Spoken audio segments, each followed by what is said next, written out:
Shalom keluarga damai, kita berjumpa kembali di dalam Sapaan Damai Sejahtera 15 Februari 2023. Mari saat ini sebelum kita bersama-sama merenungkan firman Tuhan, kita berdoa. Tuhan Allah Bapa kami bersyukur jikalau hari ini sekali lagi kami boleh merenungkan firman-Mu. Biarlah firman-Mu yang boleh menjadi penuntun di dalam kehidupan kami. Biarlah firman-Mu menyatakan hikmat Tuhan yang membuat kami semakin mengenal jalan-jalan-Mu ya Tuhan di dalam kehidupan kami. Kami membuka hati kami untuk diisi dengan firman Tuhan. Dalam nama Tuhan Yesus kami berdoa. Amin. Bacaan kita hari ini diambil dari Matius 19 ayat yang pertama hingga ayat 12. Setelah Yesus selesai dengan pengajarannya itu, berangkatlah ia dari Galilea dan tiba di daerah Yudea yang di seberang sungai Yordan. Orang banyak berbondong-bondong mengikuti dia dan ia pun menyembuhkan mereka di sana. Maka datanglah orang-orang Farisi kepadanya untuk mencobai dia. Mereka bertanya, apakah diperbolehkan orang menceraikan istrinya dengan alasan apa saja? Jawab Yesus, tidakkah kamu baca bahwa ia menciptakan manusia sejak semula menjadikan mereka laki-laki dan perempuan? Dan firman-Nya, sebab itu laki-laki akan meninggalkan ayah dan ibunya dan bersatu dengan istrinya sehingga keduanya itu menjadi satu daging. Demikianlah mereka bukan lagi dua melainkan satu. Karena itu apa yang telah dipersatukan Allah tidak boleh diceraikan manusia. Kata mereka kepadanya, jika demikian, apakah sebabnya Musa memerintahkan untuk memberikan surat cerai jika orang menceraikan istrinya? Kata Yesus kepada mereka, karena kedegaran hatimu Musa mengizinkan kamu menceraikan istrimu, tetapi sejak semula tidaklah demikian. Tetapi aku berkata kepadamu, barang siapa menceraikan istrinya kecuali karena jinah lalu kawin dengan perempuan lain, ia berbuat jinah. Murid-murid itu berkata padanya, jika demikian halnya hubungan antara suami dan istri, lebih baik jangan kawin. Akan tetapi ia berkata kepada mereka, tidak semua orang dapat mengerti perkataan itu, hanya mereka yang dikaruniai saja. Ada orang yang tidak dapat kawin karena ia memang lahir demikian dari rahim ibunya. Dan ada orang yang dijadikan demikian oleh orang lain. Dan ada orang yang membuat dirinya demikian karena kemauannya sendiri oleh karena kerajaan surga.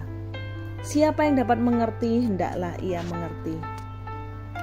Keluarga damai, pertanyaan tentang bolehkah seseorang bercerai menjadi sebuah pertanyaan klasik yang telah berlangsung sejak dahulu kala. Masalah perceraian adalah sebuah masalah klasik yang bahkan sejak zaman firman Tuhan ini ditulis itu sudah menjadi sebuah masalah di dalam kehidupan manusia. Di masa itu alasan perceraian adalah seorang suami atau istri berselingkuh atau melakukan perzinahan. Lama-kelamaan berbagai macam alasan di dalam kehidupan pernikahan seseorang itu menjadi sebuah alasan untuk seseorang diperbolehkan bercerai. Contohnya aja adalah masalah ketidakcocokan di dalam karakter satu dengan yang lain. Alasan-alasan ada hal prinsip yang tidak dapat kami ketemukan. Karena itu kami lebih memilih untuk bercerai. Keluarga damai yang terkasih di dalam Tuhan, kemanapun Yesus mengajar dan melakukan penyembuhan, dia seringkali diganggu oleh sekelompok orang yang bernama orang Farisi. Suatu kali orang Farisi ini datang pada Yesus dan mengajukan pertanyaan yang menjebak tentang perceraian. Mereka bertanya kepada Yesus, bolehkah seseorang bercerai dengan alasan apa saja? Jadi mereka menambahkan alasan apa saja pada ayat yang pertama sampai ayat yang ketiga. Dengan kata tersebut seolah-olah perceraian itu menjadi sebuah hal yang mudah untuk mendapatkan dasar hukumnya. Namun Yesus tidak secara langsung menjawab pertanyaan mereka, melainkan Yesus mengembalikan fungsi utama dari sebuah perkawinan di dalam konteks penciptaan, yaitu di ayat yang keempat sampai ke-6. Di sini Yesus mengingatkan kaum Farisi bahwa sebuah pernikahan bukanlah sekedar kontrak sosial, melainkan memiliki unsur kerohanian yang diikat di dalam kekudusan nama Allah. Karena kedegilan hati manusia, perceraian seolah-olah diizinkan Allah, padahal sebenarnya tidak sama sekali. Menanggapi kerumitan di dalam sebuah pernikahan, yang lebih aneh lagi, para murid justru menyarankan, ya sudah, lebih baik selibat saja, alias tidak perlu menikah daripada ribet di dalam pernikahan. Keluarga damai persoalan seseorang memilih untuk menikah atau tidak menikah bukan hanya sekedar alasan yang mudah atau simpel seperti itu. Hanya karena nggak mau ribet dengan pernikahan, maka ya sudah, lebih baik mending tidak usah menikah. Banyak faktor sebenarnya yang menjadi sebab musabab ketika seseorang memutuskan untuk menikah atau tidak menikah. Jadi tidak bisa serta-merta melihat satu persoalan yang rumit akhirnya dengan mudah menarik sebuah kesimpulan yang dangkal. Di sini kita membutuhkan hikmat Allah untuk dapat memahami semua hal itu. Tujuan Allah menciptakan manusia sepasang bukan untuk sekedar hal-hal yang simpel. Misalnya sekedar ya udah menikah supaya mendapatkan keturunan. Tetapi Tuhan menginginkan ketika seseorang menikah, dia menemukan seseorang yang menjadi belahan jiwanya, dan melalui pasangannya mereka justru bertumbuh di dalam Tuhan, di dalam kasih, keadilan, dan kebenaran Allah, menjadi keluarga yang kudus dan diperkenan Allah. Seharusnya prinsip inilah yang diterapkan sepenuh hati di dalam sebuah pernikahan. Bukan hanya sekedar mencari-cari perbedaan yang ada sehingga itu menjadi sebuah hal yang menjadi celah seseorang untuk dapat berpikir tentang perceraian. Bagaimana dengan kehidupan Anda saat ini, keluarga damai? Bagi Anda yang sudah berpasangan ataupun sudah menikah, sudahkah Anda mensyukuri keberadaan pasangan Anda hingga hari ini?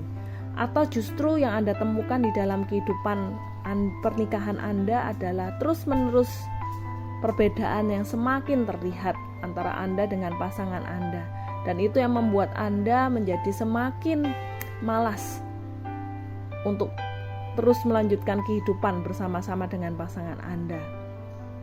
Keluarga damai, marilah melalui setiap hal yang ada di dalam diri pasangan Anda, kita percaya ada sebuah rancangan Tuhan yang Tuhan ingin untuk kita dapat dibentuk bersama-sama, justru untuk semakin melangkah bertumbuh di dalam Tuhan.